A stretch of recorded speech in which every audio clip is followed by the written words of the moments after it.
Pentrex is proud to present this selection of black and white movies. The quality may not always be perfect in films this old, but you're sure to enjoy the subject matter.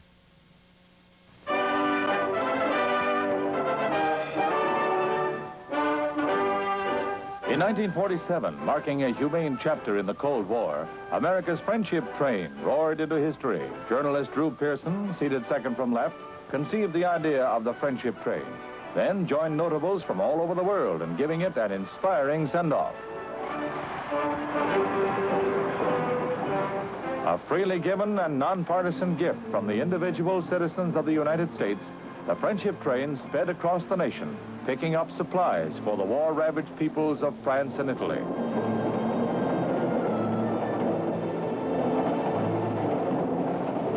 At Bakersfield, California, the friendship train was met by enthusiastic crowds who came only to give.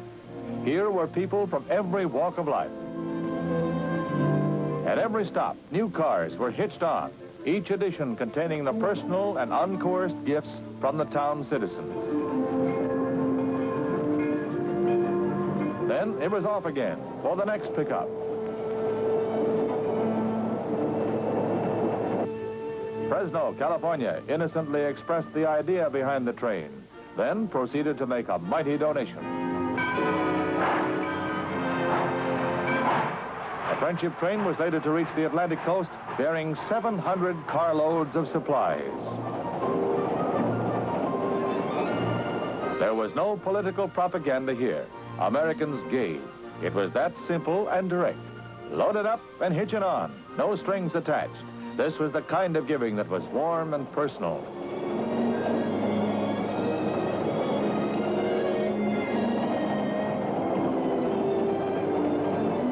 In Stockton, eager crowds met the train, which the Christian Science Monitor's Roscoe Drummond called one of the greatest projects ever born of American journalism. Still, these Americans had their detractors, mainly communists as expected, and a small segment of extremists who had always been blindly anti-foreigner. There were also scattered groups of precious apologists who made vague comments about the project's bad taste. California's then Governor Warren and the overwhelming majority of Americans went on to gather over $40 million worth of supplies. Friendship Train started its cargo of goodwill to France and Italy. It is only through your love, said St. Vincent de Paul, that the poor will forgive your charity. Europe's people, war-depleted or not, maintain self-respect. These were not faces without dignity. Hungry Europe was to rise again, building from the debris, maintaining a life for generations yet to come. Despite cold wars and setbacks, Europe would thrive upon the legacy of love as symbolized by the friendship train. That legacy endures among the milestones of the century.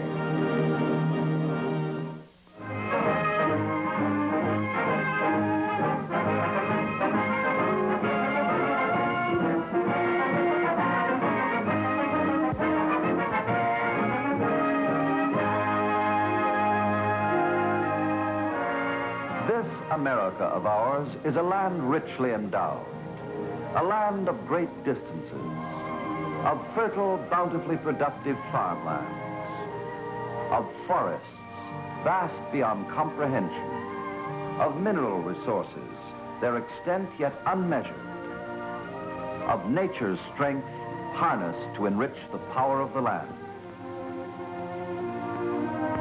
This America of ours is a nation of mighty industry, where is created an endless profusion of goods to the measure of mankind's highest standard of living.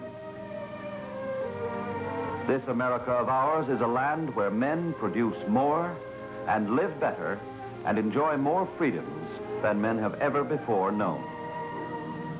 Today, this land of ours is in graver danger than ever before in its history.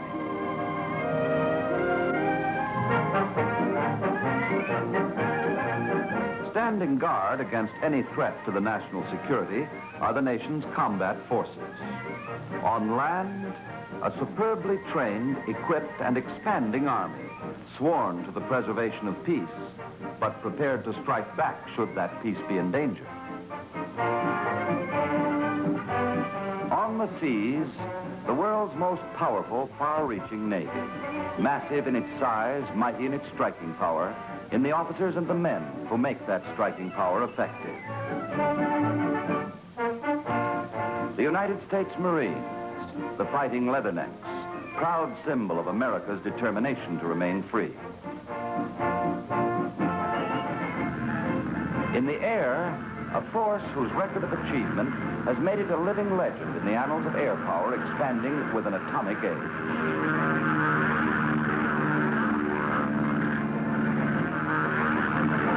These are the front lines of America's defenses. Their strength is our margin of security.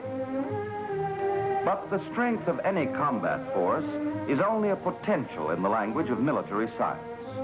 The very essence of modern defense is production and transportation. Throughout the nation today can be heard the growing assurance that the tremendous demands of a far-reaching defense program will be met. On the railroads, in mills and widespread factories, millions of workers combine with modern machinery and methods to form the most powerful resource any nation has ever created, the might of American mass production. In the steady stream of raw materials from distant ports and domestic deposits, in the increasing flow of goods from production lines, lies the world's great promise for peace and security. Let no nation fail to appreciate fully the true force of productive capacity in the hands of a free and determined people. Even as this nation, with all its richness of resources, depends upon its organized capacity to produce, so does that capacity depend on transportation. For no nation can have more of anything than can be moved from field and forest, from mine and mill, from producer to consumer. And in all this movement, the railroad stands foremost and most essential. In national defense, as in peacetime commerce, the country's national resources are made usable.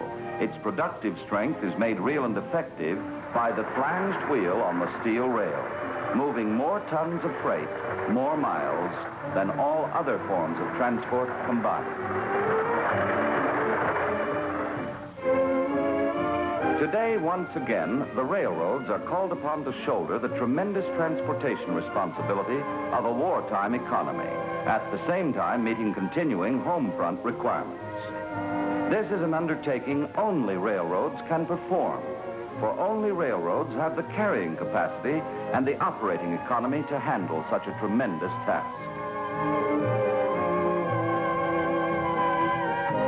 This is a job that begins far from the lathes and the mills, deep down under the earth, where men go searching for the materials and fuel to maintain our home economy and from which to pattern the shape of our defenses. It begins on the farms, where are grown the products and produce in variety and volume to feed the nation and to share with the lives.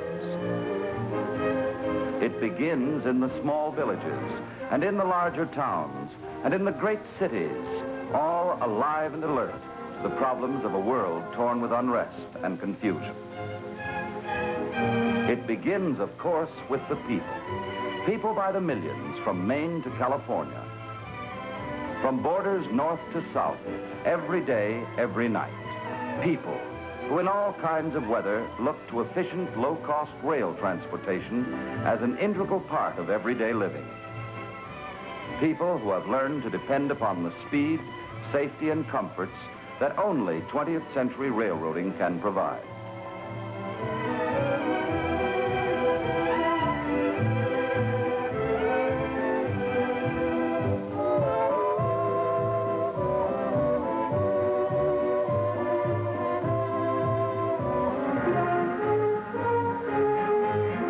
Materials through every stage of manufacture and delivery, the things everyday America and the National Defense Program need in uninterrupted flow are assembled and distributed by the world's biggest assembly line, the railroads.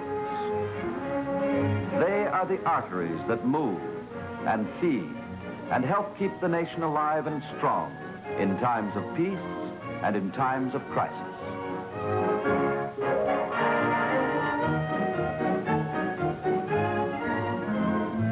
facing up to the demands of national defense, the railroads have a precedent of service as a guide to action, a proud record of achievement in a similar period of crisis. During World War II, they carried more than 90% of all military freight and 97% of all organized military travel.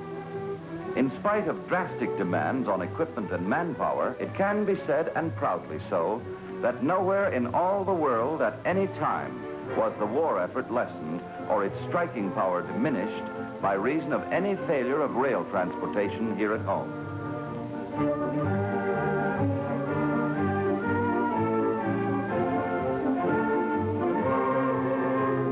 These are times when our country is once again faced with threats to those freedoms for which so many have already sacrificed. Not yet has a decade passed, and again the manpower of the nation must be mobilized in preparation for the common defense. Induction centers greet the youth of the nation. Training camps have been reactivated and enlarged. The country's manpower is being trained to meet any threat to the national security.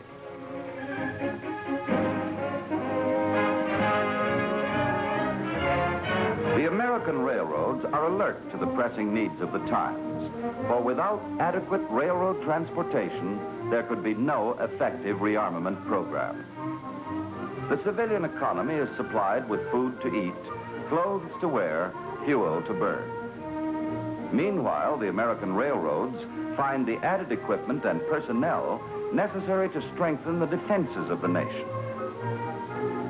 From citizen to soldier to camp, and then on to ports of embarkation, armed forces personnel move by rail.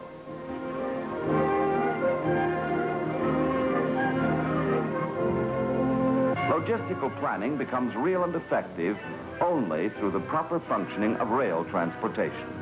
24 hours a day, 7 days a week, the flanged wheel must be kept rolling. From factories to training camps, and then right down to the docks, railroads haul the tanks and the guns and the munitions to be loaded aboard freighters for shipment to Allies and to strengthen distant defense lines.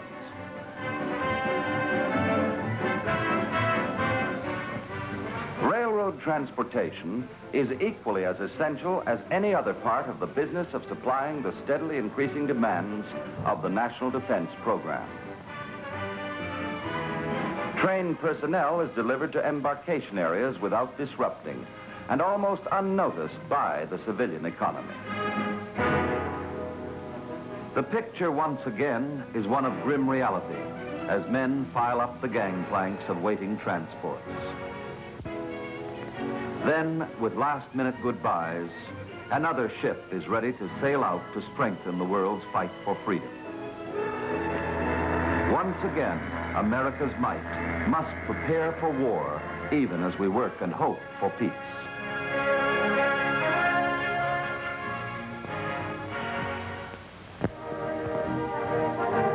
These, then, are the defenses upon which our very existence as a free and independent democratic nation might well depend.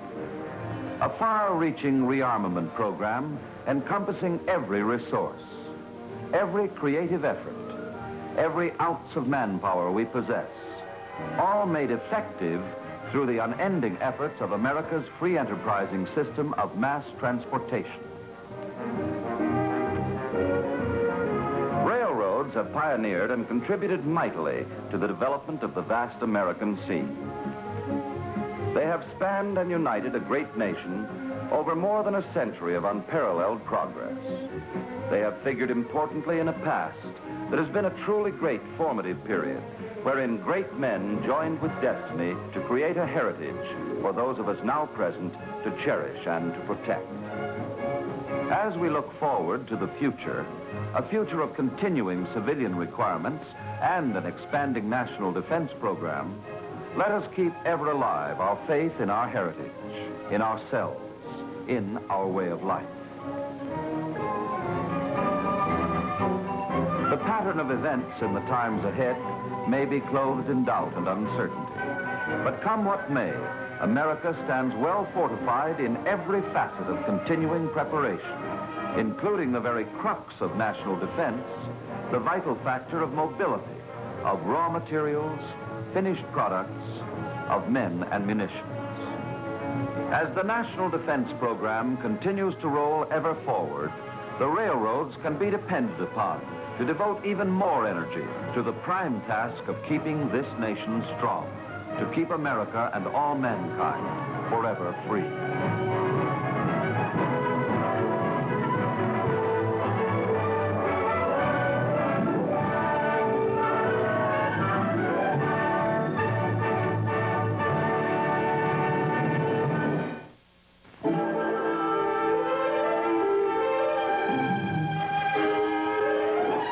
Durango, Colorado, nestled in a crevice on the roof of our continent, is a terminus for a unique and colorful railroad. The Silverton train, the last narrow-gauge passenger train operating on a schedule. On train days, the Durango depot is humming with activity. As the train gets underway, the conductor collects the old-time tickets for the nostalgic journey to Silverton. It is an unbelievable journey. We leave civilization behind for the past as we move into a region of unspoiled natural grandeur where miles stand on end. Heading north out of Durango, the line follows the churning Animas River, which carved the Rio de las Animas Canyon through which we shall travel. This unforgettable ride through colorful chasms of jagged rock, past rushing rapids and waterfalls, is one of the most spectacular routes traversed by a railroad. More coal is needed as the grade increases, for our engine is no modern diesel, but a genuine coal-burning steam locomotive. But our iron horse is very sure-footed, old though she may be.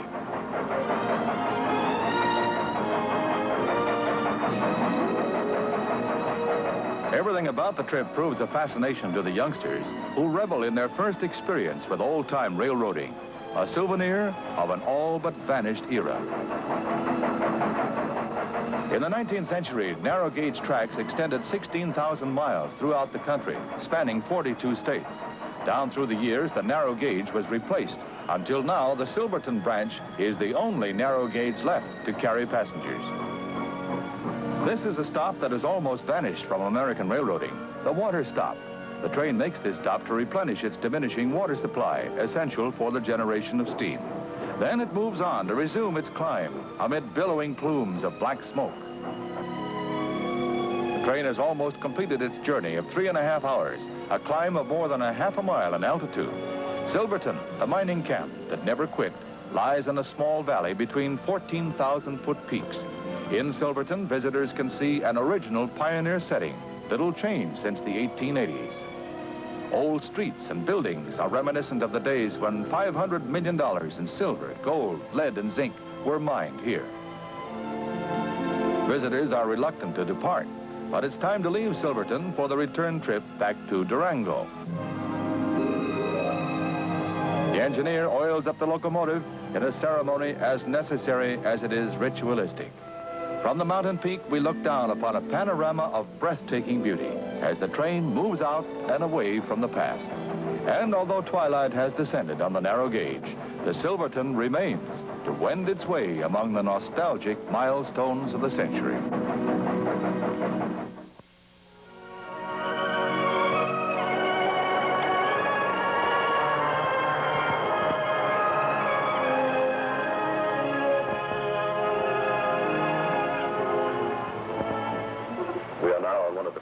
Of the famous city of Los Angeles, which is traveling at about 70 miles an hour through the state of Iowa en route to the west coast. This is one of dozens of streamliners which daily carry thousands of passengers from coast to coast. But today we plan to leave this car and train at the rail terminal in Omaha, Nebraska, to take a close look at this fascinating business of railroading in a city a large part of whose whole life depends on railroading.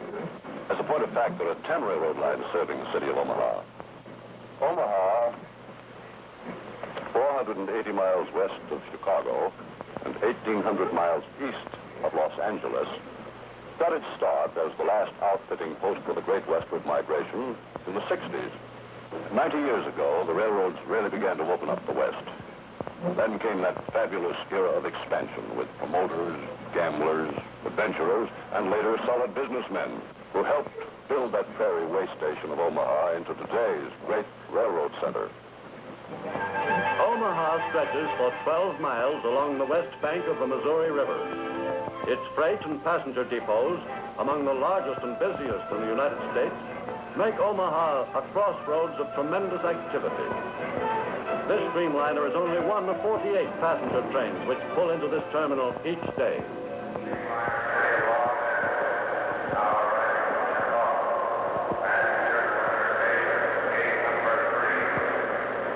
Today, Omaha is the thriving metropolis of Nebraska's farm belt, the junction point between the farms and pastures of the west and the markets of the east. Here, during the great westward migration of the past century, Mormon wagon trains made their winter quarters 100 years ago as the last outpost on the long trek to the Great Salt Lake. In this city of 250,000 people, the traditions and history of America's pioneering days are still strong.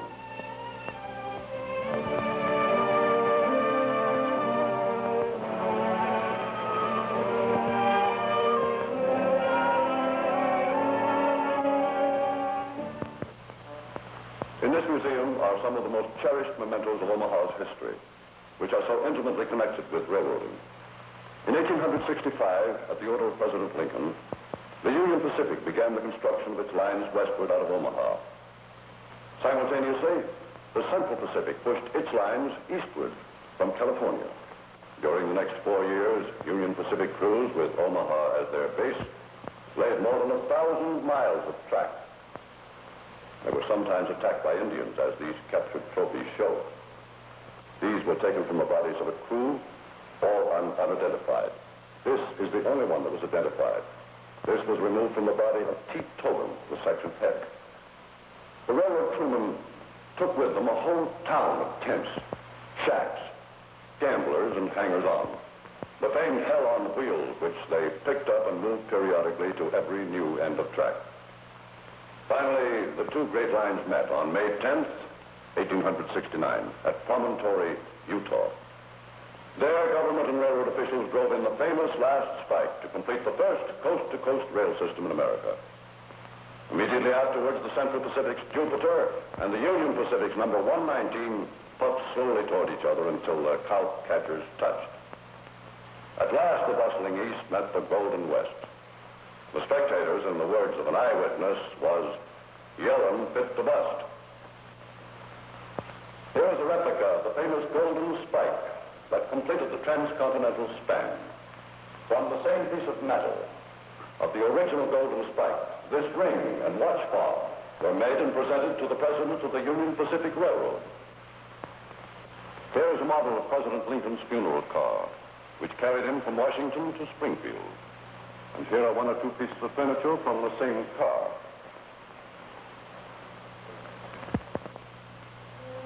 And in Omaha today, the newest development of modern railroading is also in evidence. The gas turbine locomotive, so far used only by Omaha's Union Pacific Railroad.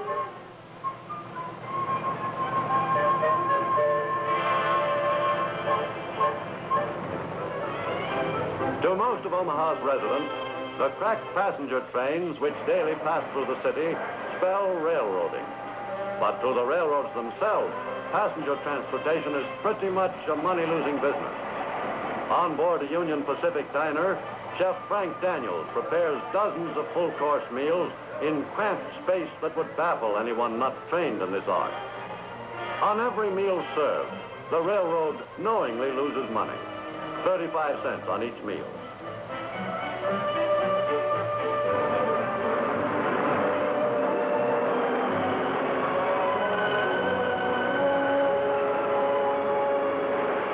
A railroad's profits depend on freight. The freight yards in adjoining Council Bluffs, Iowa, fed by 9 eastern railroads, are the heart of the rail center of Omaha.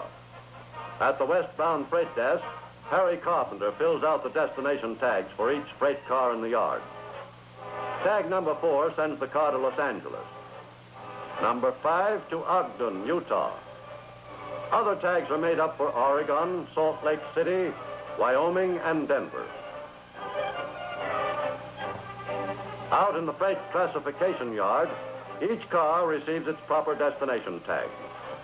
As the cars are tagged, the crews will make up the big westbound freight. Foreman Gordon Scott gives the engineer the signal to start bumping the cars into position. In this classification yard, each final destination point is assigned its own special track. As the diesel switching engine bumps the freight car, it rolls under its own power to the proper track, guided by Switchman Scott.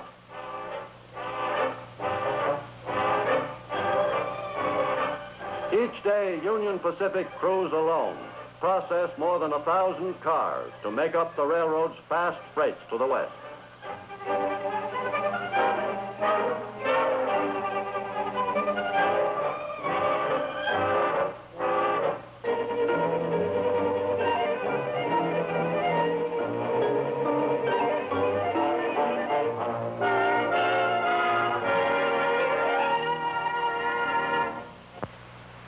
The Northwest Forwarder, a fast daily freight to the Pacific coast, is made up and waiting. At the district foreman's office, engine dispatcher Gene Zelfel rounds up the train's crew. First on his list is engineer Arthur Franks. Franks has served 33 years with the Union Pacific.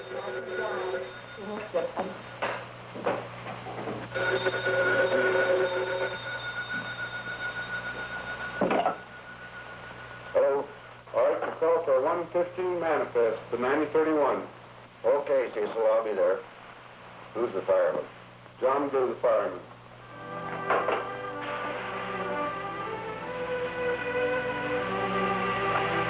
Usually, Frank's run takes him away from home about 2 days. His wife, Agnes, has grown accustomed to these departures. At the Council Bluffs Roundhouse, engine 9031, a veteran steam locomotive, is brought out for the day's run after a thorough check.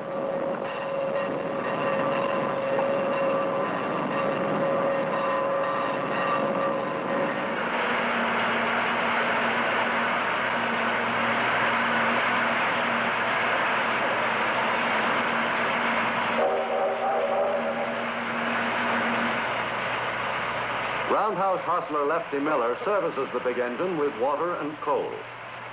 Only a few years ago, steam locomotives like this freight engine were the undisputed rulers of the rails. But today, the old iron horse is outnumbered by the diesel by more than 2 to 1.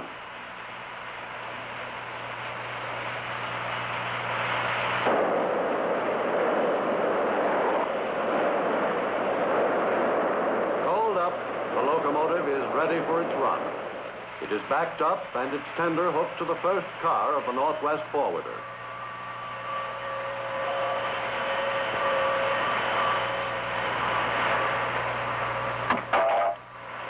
The train is now complete.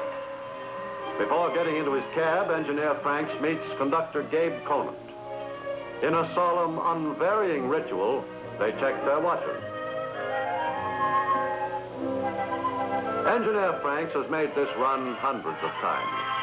But before each run, as fireman John Blue checks his firebox, he reviews the peculiar qualities and habits of the particular engine he's taking on the day's run. Each and every steam engine has its own personality. Some are energetic and lively. Others are just plain lazy. We who have run steam engines for many years must face reality. Every day, more and more diesels are replacing the old steam engine.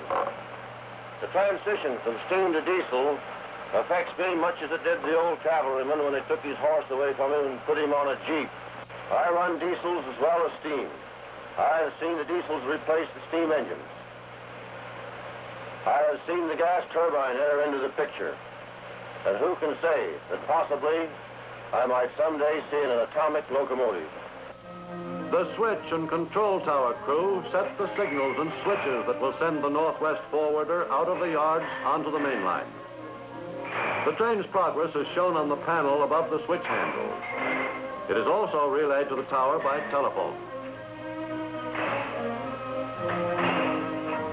Summit, Extra coming up track 1. Let him come. Extra 3. Switches and signals are set. And finally, Engineer Franks gets the highball. Highball, Art.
Responsible for the entire train and its freight.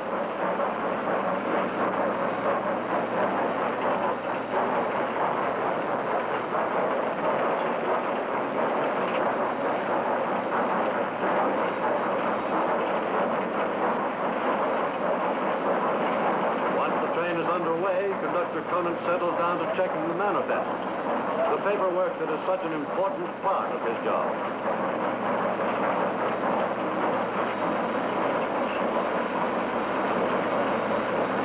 Traveling westward out of Omaha, the Northwest Forwarder meets eastbound trains that will deliver their freight to Omaha's yards for sorting and forwarding.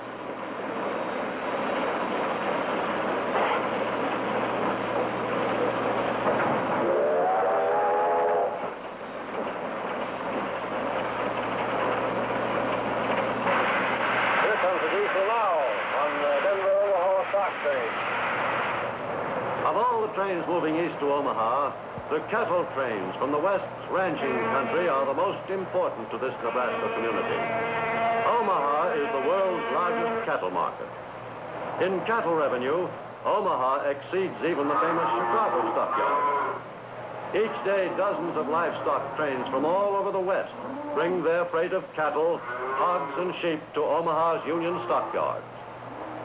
Here they are herded into pens to await the arrival of buyers from the large packing houses. Boss of Omaha's Union Stockyards is this gentleman with me, Mr. Harry V. Coffey, who supervises this great stockyard where about $2 million worth of business is transacted each working day. This is accomplished without any working agreement, any contract, no down payment. Is that right, Mr. Coffey? Correct, man. Mondays are our largest day. But average, we'll run $2 million a day for every working day in the year. Now these cattle that you see in these pens, there's cattle weighing 1,000 pounds. They're bringing $23 today. That a year ago brought $33. That's $10 a hundred less than a year ago. That's $100 per head less. Now these commission men, we have 48 commission firms here. And order buyers and packer buyers go from firm to firm, from pen to pen, looking these cattle over, making their bids, and arguing price with these commission men, and that's their daily ritual. Now over here, there's Bill Ingram, one of our commission men, arguing with Jimmy Boyle, one of the order buyers here on the market, on that pen of cattle. I'll give 3 for the load of cattle, 23 cents, and mark that stag 21.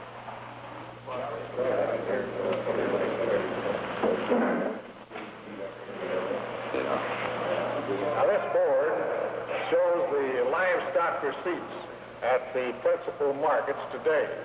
For instance, Chicago with 2,000 head of cattle. Omaha has 4,500 head of saleable cattle here today. 4,500 head of cattle. A very impressive figure, but Mr. Coffey, it just means a lot of steaks to me. Well, fine. How'd you like to have one with me tonight? I'd like it. Good. But first, there was time for a visit to the Union Pacific's vast repair shops. Here, passenger coaches are completely rebuilt. In this section alone, 70 men are continuously employed in painting passenger and freight cars.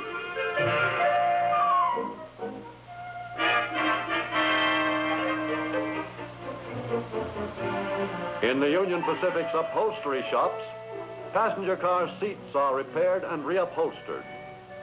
Newly developed materials and fabrics are used to help make every coach attractive and comfortable.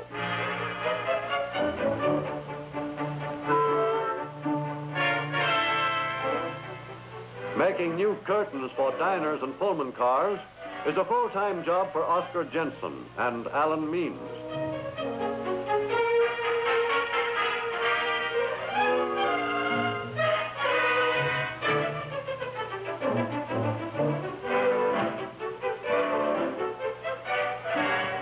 In the silver plating department, the table equipment for the Union Pacific's diners is kept in shining condition.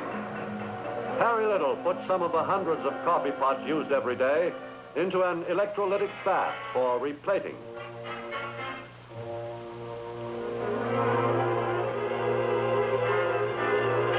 A scratch brushing machine puts a high gloss on this pot, which will join the 1,400 other pieces regularly carried by a large diner.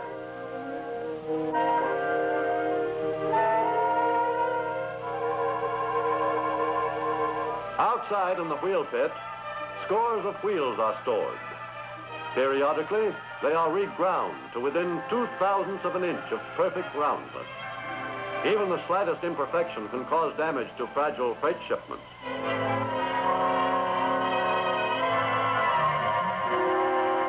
This roller bearing from the wheel of an 800 class locomotive is inspected for flaws. In the heavy repair shops, these large locomotives are completely overhauled and reconditioned every 6 months. Foreman Phil Lang supervises the delicate job of lowering the heavy engine onto the driving wheels.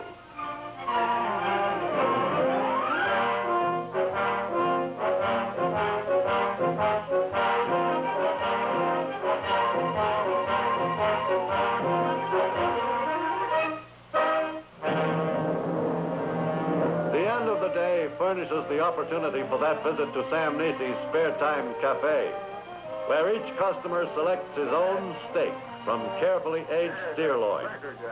Stockyard President Harry Coffey, who is playing host, is an expert.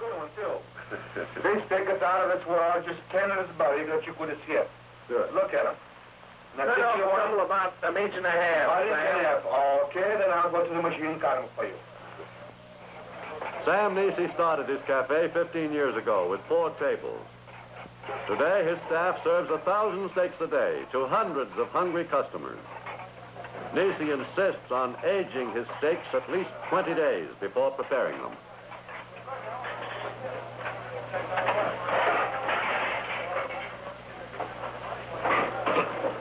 This is a typical Omaha steak, a Frank's Omaha steak. Thank you. I hope all the rest of it's as good as this. I hope so, too, Mr. Coffey. The end of a truly beautiful day. Folks, how are we doing on this steak here? Sam's steaks are wonderful. Well, that's about how's your steak tender? Just melt in your mouth. Oh, that's wonderful. I hope you folks enjoyed and come back again. We'll do it. Thank you very much. Thank you.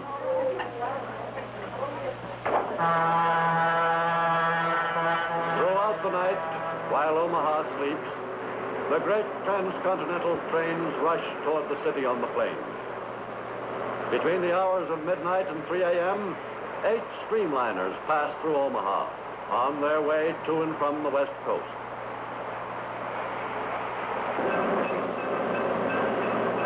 West Tower, number 103, left Broadway, 1:50 a.m. All right, sir, okay. Train number 103, streamliner, City of Los Angeles. At 3 o'clock each early morning, the westbound City of Los Angeles pulls into Omaha's Union Station for a 10-minute stop. In what must be a well-coordinated operation, the service crews swarm over the big trains, checking brakes, hydraulic and electric connections. fitting, generators, and air conditioning equipment. The entire train from end to end is checked over and cleaned in 9 minutes. All batteries and emergency equipment are checked. Fresh water pumped into train storage tanks.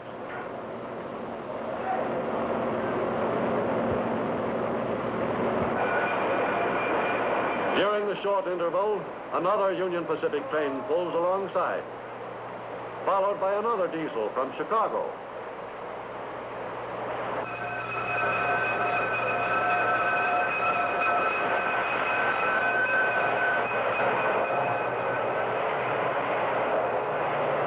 The clatter of mail trucks is sometimes too much to resist for the younger passengers.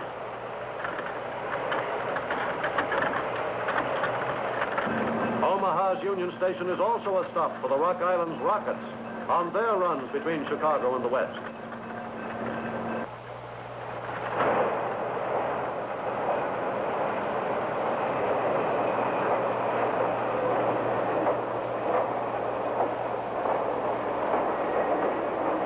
The Union Pacific's diners are stocked with fresh foods and the latest news for the passengers' breakfast table.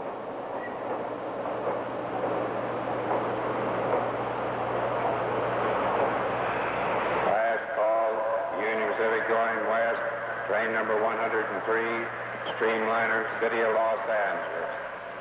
Last call, Union Pacific going west, all work. A solitary passenger boards the train in the early hours of the morning. 10 minutes after the big train pulled in, the engineer of the westbound City of Los Angeles gets the highball to start for the coast.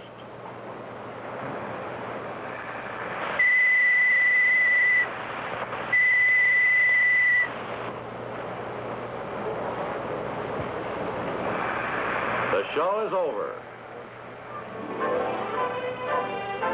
The porter buttons up the train. The engineer gets the signal.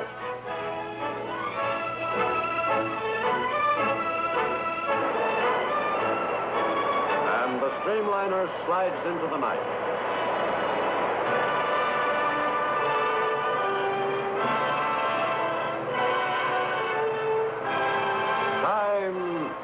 Marches on.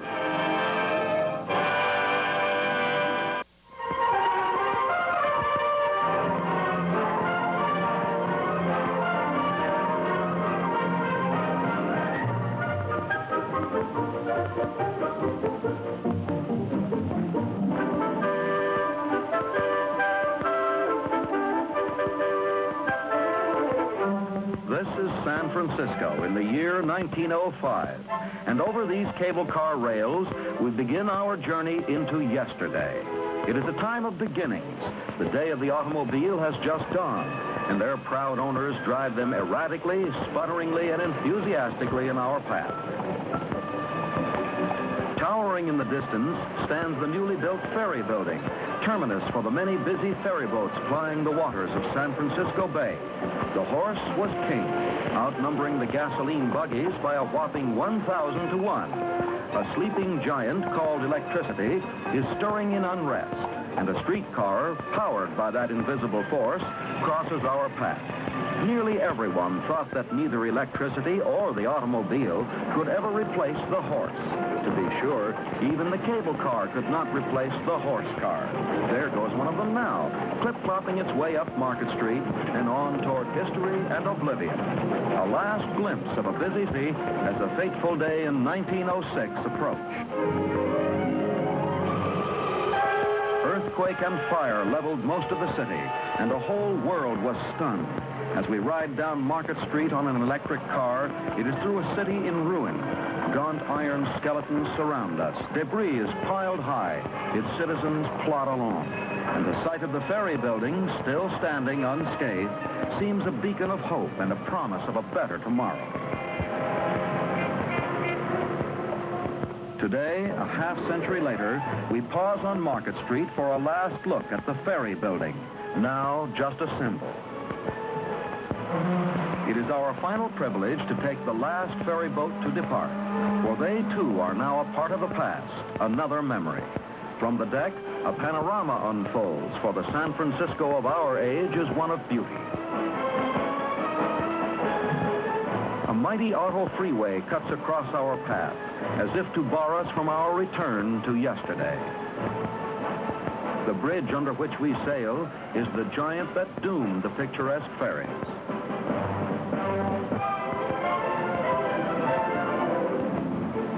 At the Oakland Mole, we join other travelers and once more find our magic rails and a new friend, the mighty diesel-hauled train, undisputed monarch of rail travel, ready to speed us over the many miles to yesterday.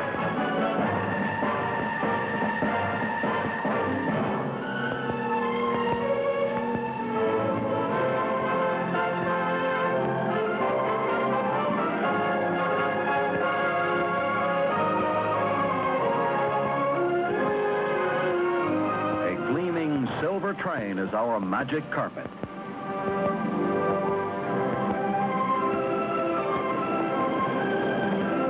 Reversing the steps of the pioneers, we move eastward and enter the Feather River Canyon to take the long climb over the Sierra Nevada mountains.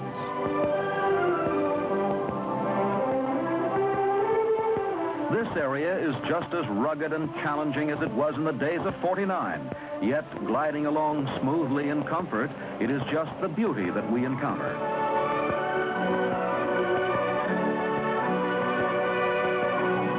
In the heart of these rugged mountains at Quincy, California, we are met in salute by one of the last of the old-time short-line railroads. Friends have gathered, for this is the last time that old number 8 will meet the main-line train, for it has reached journey's end. Yet it has come to that end over its entire 6 miles of track with great dignity. As we glide by, the blast of its steam whistle fills the air, and its bell tolls out no notes of sadness, but a farewell filled with joy to speed us on our way to those yesterdays that lie over the far horizon.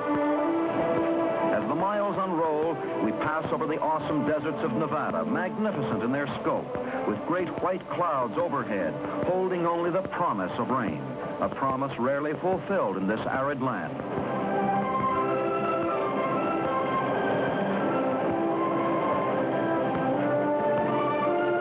Our twin ribbons of steel enter Utah, and a land of dazzling white. For this is another type of desert, one of salt, extending for miles in every direction. It is here that a mirage may take the form of a mountain, city, or lake, and the reality and imagery joined forces to challenge the minds of the westward moving pioneers. As Salt Desert melds into the waters of the Great Salt Lake, we pass a great inland sea with no outlet, 2,600 miles in area, with over 6 million tons of salt held in solution in its waters. On its shore is Salt Lake City, where the Mormon leader Brigham Young halted with his group of travelers in 1847.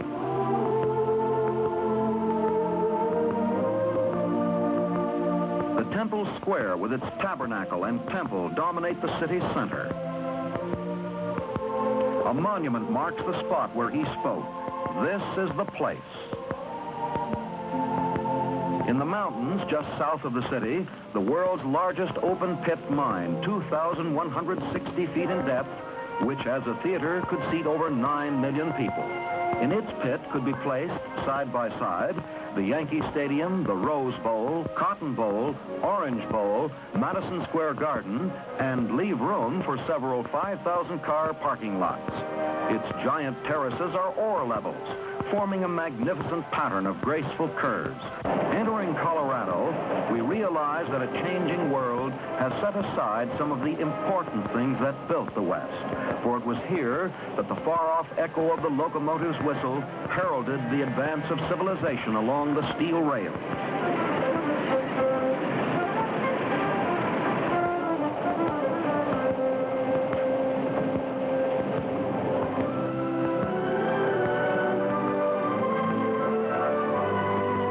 It was inevitable that some of these paths were to crumble into dust. But first, they served to carry untold numbers across our country. We have entered the domain of the narrow gauge, where at one time the 14,000-foot mountains were laced with thousands of miles of rails and highways were unknown. Our guidepost here seems almost as a monument to a forgotten day, yet it beckons us to move over the hill where adventure waits. At Durango, Colorado, 10 coaches of the Denver and Rio Grande's Silverton stand on the last 50 miles of narrow gauge track in the United States. The railroad depot is jammed with hundreds of travelers from all over the world, not to seek uranium or silver or gold, but just to buy the ticket that will carry them into yesterday. A busy agent faces a growing crowd, and the 400 seats are soon sold out, a daily occurrence.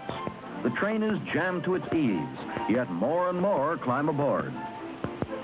An 8-foot-long ticket holds up loading for a moment as the conductor searches for the right coupon. It's only outdated by 87 years, but it's surely good for one more ride.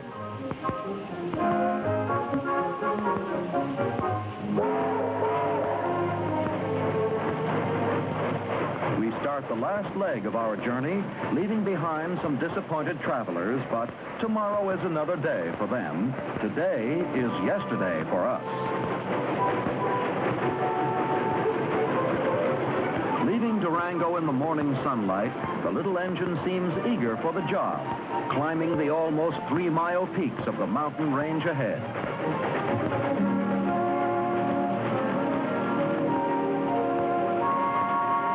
First comes breakfast aboard the Silverton, and every car is a diner. The friendly conductor and his brakeman act as co-hosts. The service is speedy and unique. Railroad coffee and donuts for old and young.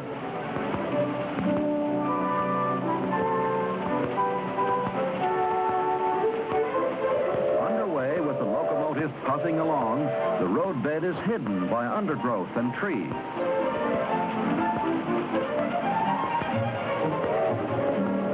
Each road crossing finds groups of people who couldn't get aboard but cheer us onward.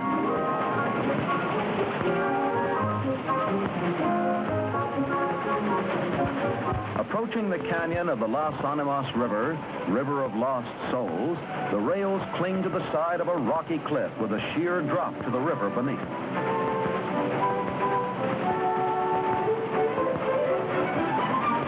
Inside the train, everyone rushes to the window for a better view, but some couples find time for romance and books.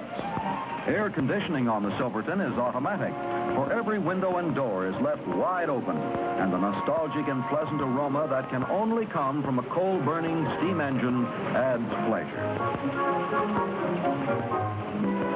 Even the bare necessities of life get an assist from the conductor.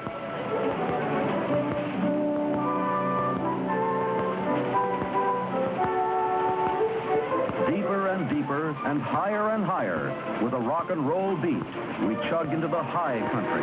The surrounding peaks soar to over 14,000 feet. Within the locomotive cab, the fireman works constantly as coal must be shoveled by hand into the roaring firebox. Each shovelful gives forth a belch of black smoke, a tribute to a tireless coal heaver. Steam must be kept high, for the climb is ever upward.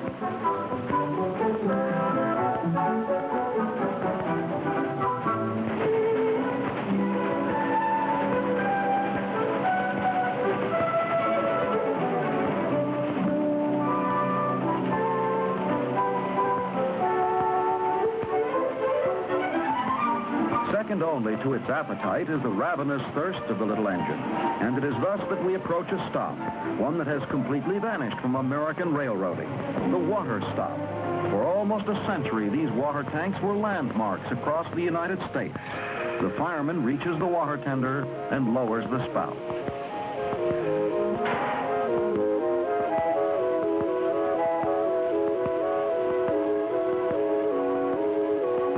Mountain water pours in and spills over.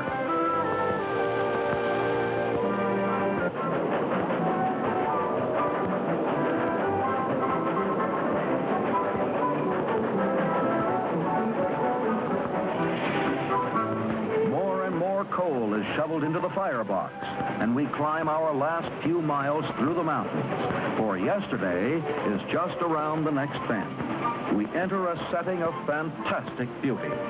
Silverton, Colorado, an unspoiled jewel in its fantastic setting, linked to the present by the last of the narrow gauge rails.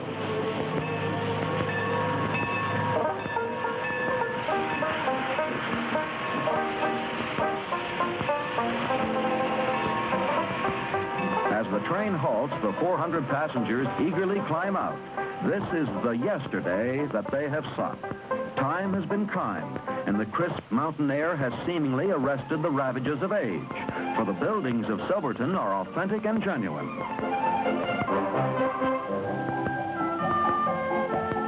Suddenly, Silverton comes to life, and a lively life indeed, for in moments, notorious Blair Street is full of blazing action. A gun battle starts in front of the Bent Elbow, and miners and mules scurry to safety. The whine of bullets fills the air. A desperado on the balcony is a target for the gunman below. But first, he takes mortal toll before he slumps over the rail.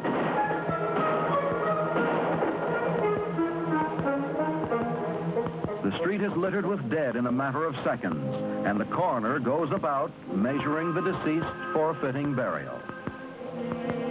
As peace is restored, the visitors breathe easily once more and gaze in wonder at these relics of the past. The Bon Ton Garter Shop features an outdoor fitting by the proprietor, displaying the newest in ladies' corsets. A wedding at the church, complete with shotgun.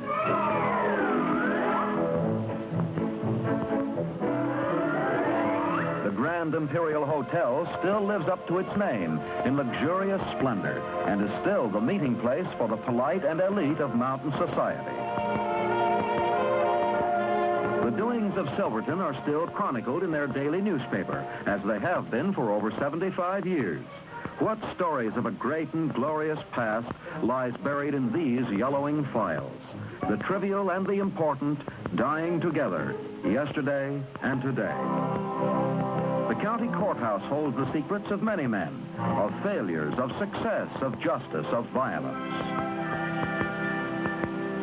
Meanwhile, back on Blair Street, life goes on, but not without problems. It appears that the Chinese laundryman needs a modern hearing aid.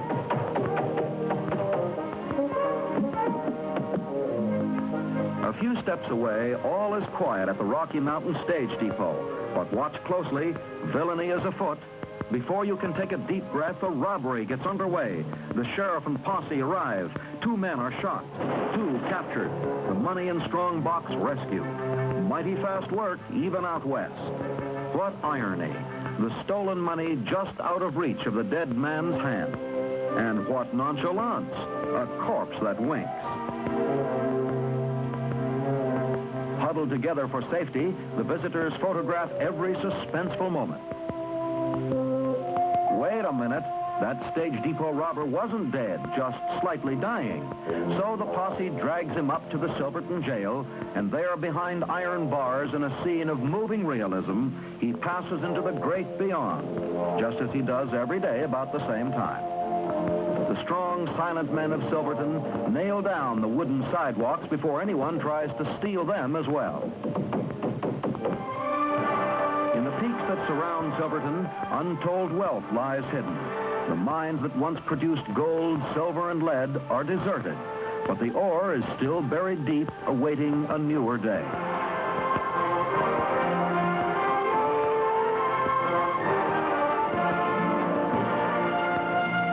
As day's end draws near, the tiny locomotive with its string of coaches moves slowly out of Silverton along those magic rails that carried us back to yesterday, each coach filled with passengers and memories of the past. The lonely echo of the locomotive whistle is carried back through the canyons, a deep-throated promise to return on another tomorrow.